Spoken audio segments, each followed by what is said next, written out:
Education system को बदलने के लिए एक्शन लेना चाहिए, चाहे वो कांग्रेस की सरकार हो, नेशनल सरकार हो या झारखंड की सरकार हो। If that is your stand, Rahul Gandhi, why do you step back when it's your turn to take accountability?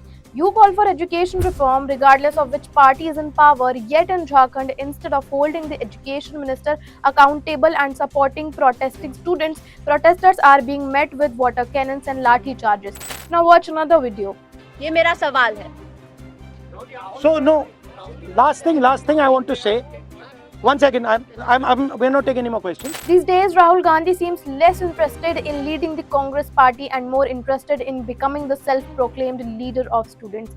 Every time students protest, he is the first one to speak about democracy, freedom of expression and student rights. After the lathi charge during this press conference, he accused the center government of harassing students, torturing them and suppressing their voices. He even said he's proud that students are coming forward and expressing themselves fearlessly.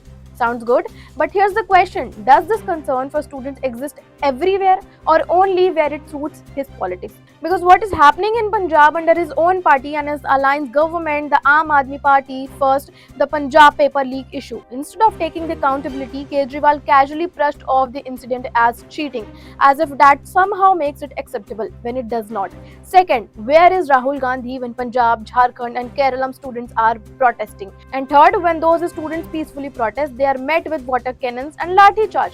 Not the kind of so-called peaceful protest we saw at Jantar Mantar after the NEET was no longer an issue.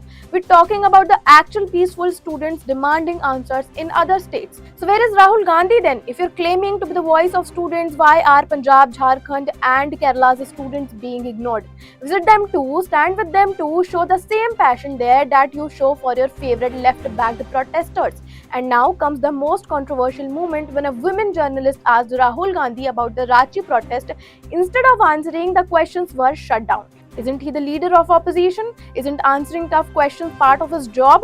Or was his PR team missing that day? The truth is simple. You were afraid of speaking against your own government and the government backed by your own alliance. And the moment journalists started asking uncomfortable but fair questions, your response was, "We are not taking any more questions." Yes, Mr. Rahul Gandhi, those were your words, but why this silence now? Why no answers for Jharkhand students? Now let's apply Rahul Gandhi's own logic. He says if Amit Shah didn't know about the violence against the students, then he's incompetent. Okay, if he knew and he allowed and he's responsible, fair enough. So Rahul Gandhi, what about you? Why didn't you raise your voice in the parliament for students in Punjab, Jharkhand or Kerala? Why didn't you question the actions of your own government? And if your political partners are using water cannons and lathi charge against protesting students, how are you not equally accountable? You cannot celebrate a student protest in one state while remaining silent when students are beaten in another. That's not leadership, that's selective outrage. And finally, to every protesters who stood shoulder to shoulder with Rahul Gandhi at Jantar Mantar, remember this: nobody forced you to stay once the protest had moved far beyond NEET. That became your choice. While thousands of students stood in the crowd facing the lathi charge, your so-called leader Abhijit Dipke stayed comfortably away while enjoying the view. If such leaders encourage you to stand in front but disappear when the responsibility arrives, then it's time to ask who really benefited. Because leadership isn't about dramatic speeches, victim cards or photo opportunities. Leadership means standing with students consistently, not only when it's politically convenient. Jai Hind, Jai Bharat.